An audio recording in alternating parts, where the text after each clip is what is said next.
Welcome to the deep dive. This is where we take the material you've given us, your articles, your research, your revision notes, and really explore it in detail just for you. Hmm. Today, we're focusing on a specific medical topic you flagged, Bullous Pemphigoid. We've got your detailed notes right here, and, well, our goal is to basically distill this, unpack the key concepts, and make the most important bits really clear and memorable. Exactly. And diving into Bullous Pemphigoid is really important, especially because of, its prevalence in a particular patient group and its very distinct features. These notes you've got are a great foundation. All right, let's jump right in then. Based on the material you've pulled together, what exactly is Bullous Pemphigoid at its core? Okay, so at its core, it's described as a chronic autoimmune blistering disorder. The sort of hallmark features you'll see are these large, tense blisters appearing on the skin, Right. and often accompanied by incredibly itchy rashes. Tense blisters. That sounds pretty specific. Why tense? Like, what's actually happening underneath the skin there? Well, that's where the autoimmune part comes in. The underlying issue, as it's outlined in the notes, is that the body's immune system mistakenly makes antibodies against specific proteins. Okay. Proteins found right in the skin, BP180 and BP230. And these proteins are crucial components located right at the basement membrane zone. The basement membrane zone, that's the layer between the top skin and the lower layer. Exactly, where the epidermis meets the dermis. So the immune system is basically attacking the kind of the glue holding those skin layers together. Precisely. And because that attack happens below the outermost layer, at the basement membrane, it causes a separation right there, a subepidermal split. Yeah, okay. And that's why the blisters form in this location, and often why they're tense. The roof of the blister is the relatively intact, strong epidermis. This subepidermal location is really a critical concept. Got it. Subepidermal splitting. That's key. And how significant is Bullous Pemphigoid, clinically speaking? It's actually the most common autoimmune subepidermal blistering disease out there. And it overwhelmingly affects elderly individuals. Why elderly? Yeah, and the notes describe the initial presentation often involves this really itchy, raised, almost hive-like patchiness, pruritic urticarial plaques that can appear before or alongside those characteristic tense blisters. So intense itching, maybe some raised patches, and then these tense blisters, often in older people.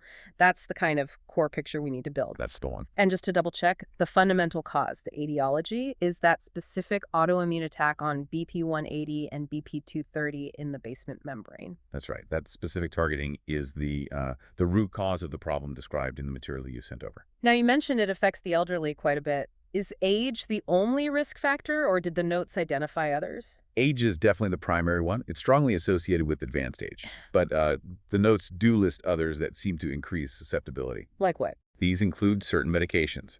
Specific examples mentioned were sulfasalazine and furosemide. Okay, drugs. Yeah. Also, neurological disorders are linked, like Parkinson's disease is given as an example. And there can also be a genetic predisposition involved. Okay, so age is the big one, definitely. But keep an eye out for certain drugs, sulfasalazine, furosemide, Parkinson's, and maybe a genetic link. Exactly. For anyone revising this, those specific associations feel like really high-yield points, don't they? Sulfasalazine, furosemide, Parkinson's. Definitely. Maybe, create a little mental checklist or a mnemonic for those triggers. That's a very good strategy for recall, yeah. And the epidemiology data you provided really hammers home that age association. Right. The notes highlight that while it's the most common autoimmune blistering disease overall, the incidence numbers show this dramatic increase with age. Yeah, there were some specific numbers in there that were pretty stark, weren't there? They really drive the point home. So for people aged 50, 59, the incidence is relatively low, about 1.5 per 100,000. Yeah. But then you look at those over 90 years old, and it just jumps to 46 per 100,000. Wow. It's a huge difference, and really underscores why it's so often thought of as a disease of the elderly. That jump is significant. Okay, so we know who tends to get it and what's being attacked. Let's talk a bit more about the how. What's the detailed pathophysiology described in the notes? How does that attack actually, create the blister? Okay, so the process, as laid out, starts with those autoantibodies, primarily IgG binding to the BP180 and BP230 proteins, right at the dermoepidermal junction. This binding then triggers an inflammatory response in that specific area. Yeah. The notes also mention an abnormal T-cell response is involved too, leading to the synthesis of both IgG and, interestingly, IgE autoantibodies. So it's not just the antibodies floating around, they actually bind, and that calls in other immune players, like backup. Exactly. That Yeah. binding and the subsequent activation lead to the release of inflammatory mediators. And this attracts other immune cells, specifically neutrophils, that's the neutrophil chemotaxis bit, them being drawn to the site. Yeah. And these cells then contribute to the degradation, the breakdown of the basement membrane zone. So the basement membrane, which was already targeted, gets further damaged by these recruited inflammatory cells. Precisely. It's like a cascade.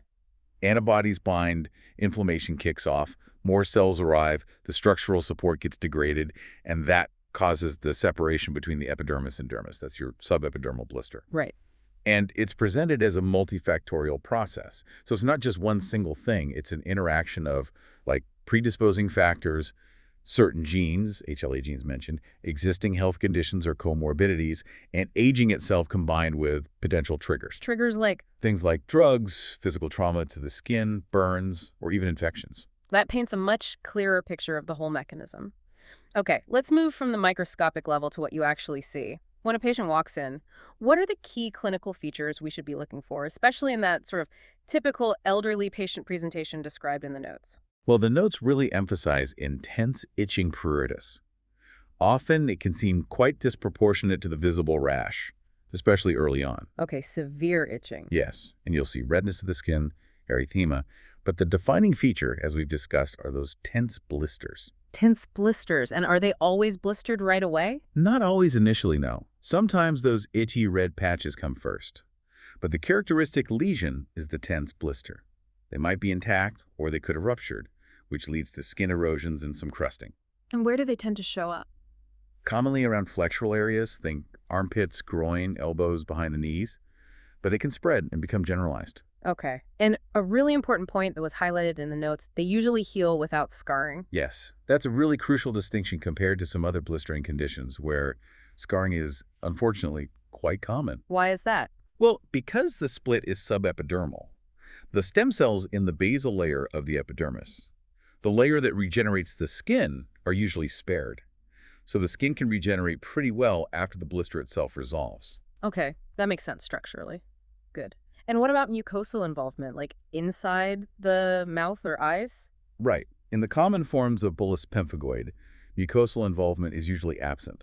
That's another key distinguishing feature mentioned in your notes. Usually absent, but you said usually. Does that mean not always? Yeah. Because the notes also listed some specific clinical forms? Exactly right. You picked up on that. While the sort of classic generalized bullous form fits that pattern, tense, blisters, flexures, rare mucosal involvement, no scarring. And there's also a vesicular form with smaller blisters. There's also something called mucous membrane pemphigoid. Now, this form does involve subepithelial blisters, erosions, and importantly, scarring of mucous membranes, and sometimes the skin, too. So if you see significant oral lesions or evidence of scarring, especially in the mouth or eyes, you absolutely need to think about this specific variant. It behaves differently. Okay, that's a really critical exception to remember. And there were a few other rarer forms listed too, weren't there? Just briefly. Yeah, just for completeness, the notes mentioned vegetative forms, generalized erythroderma, an urticarial-only form where it's just itchy red patches without blisters initially, nodular pemphigoid, and an acral form, sometimes seen in children potentially linked to vaccination. Okay. But really, for revision, focus on nailing the classic presentation and knowing about the mucous membrane variant as the key exception regarding mucosa and scarring. Got it. Classic. Itchy, tense blisters, flexures, no scarring, usually no mucosal involvement in an elderly person. But variations exist. Now, seeing a blistering rash, especially in an older person, what else could it be? The notes provided quite a list of differential diagnoses. Why is considering these so vital? Oh, it's absolutely crucial because, well, many other conditions can cause blisters or rashes that might look superficially similar, at least at first glance. You really need to have that list of possibilities in your head to make sure you pursue the right diagnostic steps and don't miss something else. Okay. The list you provided includes things like pemphigus vulgaris, that's another autoimmune blistering disease, but the blisters are typically flaccid, not tense, and mucosal involvement is common. Okay, different blister type. Yeah. Then there's dermatitis, herpetiformis, often linked to coeliac disease, very itchy but typically smaller blisters. Epidermolysis, bullosa acquisita, linear IgA dermatosis, secretional pemphigoid, which implies scarring, unlike typical BP, also bullous drug eruptions, other types of inherited epidermolysis bullosa, erythema multiforme, and just generally other blistering skin disorders. That's quite a comprehensive list. So the real challenge here is using the specific characteristics of bullous pemphigoid. We've been talking about the tense blisters, the usual lack of scarring, the subepidermal split, the typical patient age to help sort of sift through that list and narrow down the possibilities, right? Precisely. Understanding the unique fingerprint of BP is your guide through that differential diagnosis maze. Okay. So once we have this clinical suspicion, how do we definitively confirm it's bullous pemphigoid? What are the crucial investigations detailed in your notes? Right, so the diagnosis really relies on combining that clinical picture with specific lab tests. The notes break it down into histological tests, immunofluorescence, and serological testing. Let's take those one by one. What do the serological tests like indirect immunofluorescence, IF, and ELISA tell us? Okay, so these tests look for those autoantibodies, the culprits, circulating in the patient's blood. They specifically detect antibodies targeting BP180 and BP230, which, as we said, are the key players in BP. So finding the weapons in the blood. Got it. What about direct immunofluorescence, DIF? The notes seem to really highlight this one. Yeah, DIF is often considered the gold standard, really the most definitive diagnostic test for BP.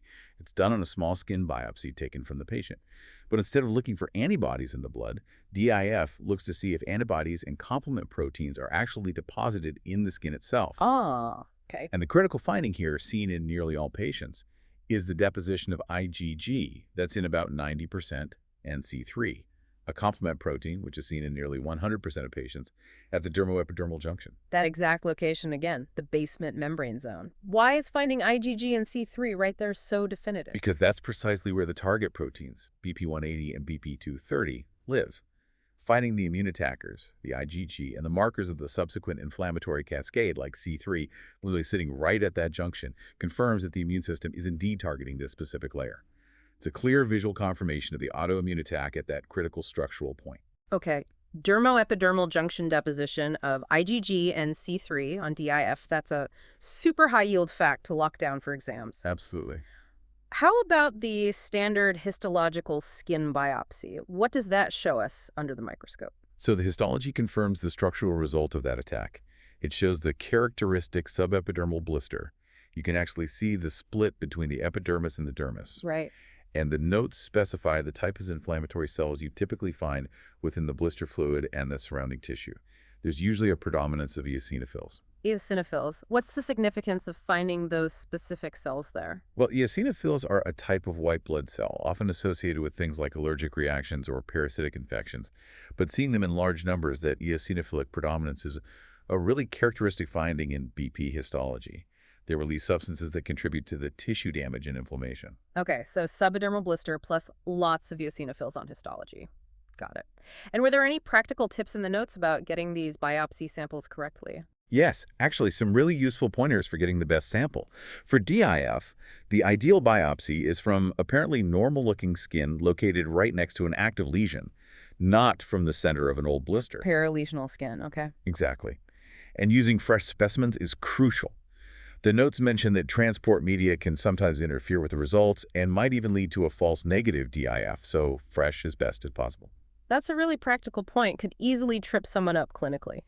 So, wrapping up diagnosis, it's really confirmed by combining the clinical look with serology, finding the antibodies, DIF showing that crucial IgG-C3 deposition at the dermoepidermal junction, and histology showing a subepidermal blister packed with eosinophils. That's the triad, yes. And this often requires referral to a dermatologist, as the notes mention. Absolutely. Making the diagnosis often needs specialist input, especially for interpreting the DIF and histology, Yeah. and certainly the management requires it. This whole investigation section, particularly those specific findings on DIF and histology, feels like prime exam question territory. Like, what specific findings are diagnostic? Excellent point for revision focus. Okay, once we've got that confirmed diagnosis, how is bullous pemphigoid typically managed according to the plan outlined in your notes? Right, management. It's multifaceted. The general idea is to suppress that abnormal immune response, treat the skin lesions themselves, provide good wound care, and manage any other health conditions the patient might have. Okay. Strategies include using topical and/or systemic corticosteroids, other immunosuppressive agents, and supportive wound care. What's considered the primary, like the go-to treatment? The notes are pretty explicit. Oral corticosteroids are the mainstay of treatment for bullous pemphigoid. Right, the core therapy. And how is treatment adjusted based on how severe the condition is? It's scaled. So for more localized disease or moderate forms, potent topical corticosteroids can actually be very effective.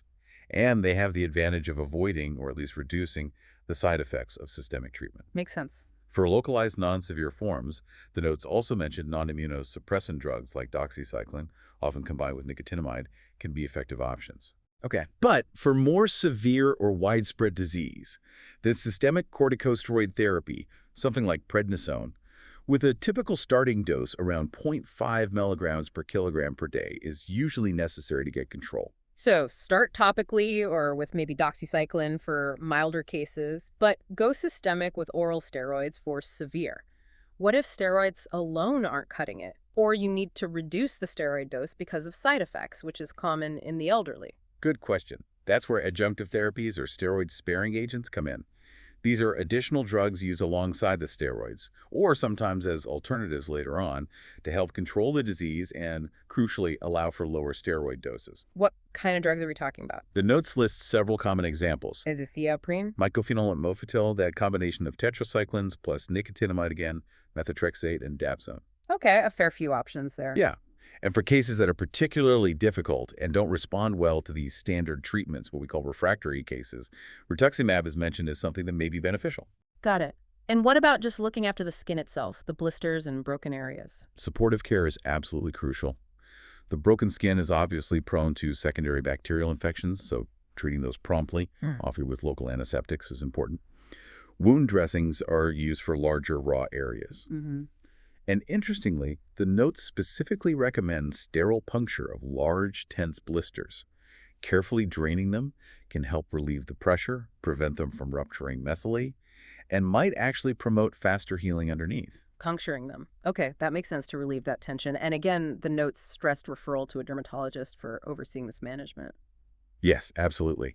Managing BP, especially when you're using systemic immunosuppressants with all their potential side effects, really requires specialist expertise and careful ongoing monitoring. Right. For revision, I'd say remember, oral steroids are the backbone.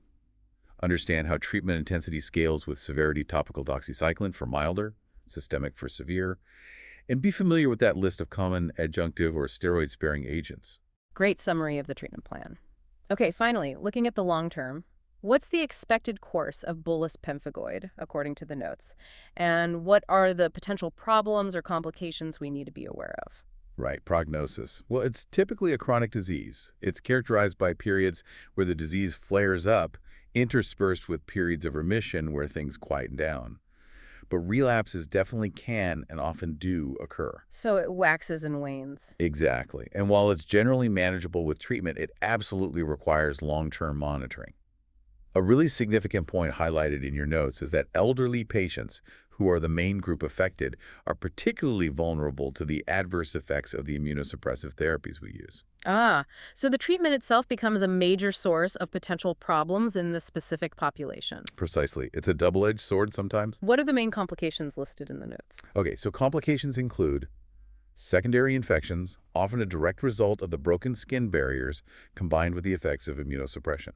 Makes sense. Immunosuppression itself is listed as a complication, meaning the treatment makes patients more susceptible to other kinds of infections, not just skin ones. Right.